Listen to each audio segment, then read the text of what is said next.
Ito, magandang araw mga ka-works. Meron ako ituturo sa inyo. Ayon sa customer, yung odometer niya ay para sa kanya ay malayo na. Pero sa unit niya ay konti pa rin ang tinatakbo, pero dati raw ay malayo ng kilometer reading na tatakbo. Pero nung chinek ko yung unit, ito, binuhay ko. Nasa miles, wala sa kilometer reading. So, paano nga ba iseset natin sa kilometer reading? Ganito lang mga ka-works. Kasi ang reading nito ngayon, miles.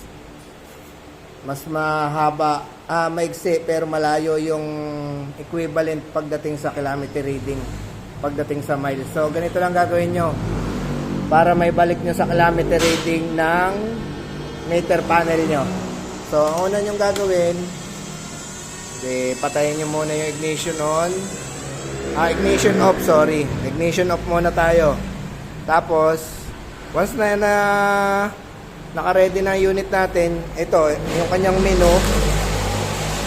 Ito pong menu niya, kita nyo ba? Ito, pipindutin nyo, long press. Pag na long press nyo, huwag kayong bibitaw. Tapos, after nun, ito naman ignition on. I-on nyo po ang susi.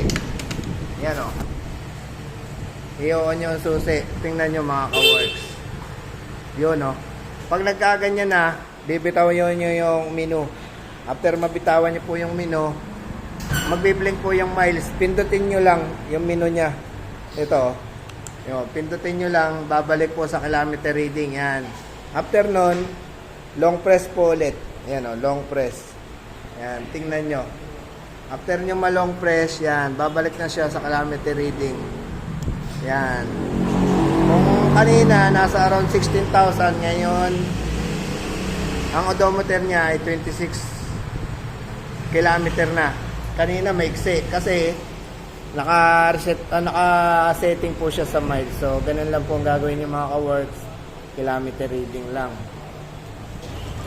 Pero kung babalik kayo, gusto niyo ng miles, ganun din po lang gagawin niyo. Papatayin niyo lang yung susi, tapos balik kayo sa miles. Pipindutin nyo lang yung menu. Ganun lang po mga ka-works. Salamat.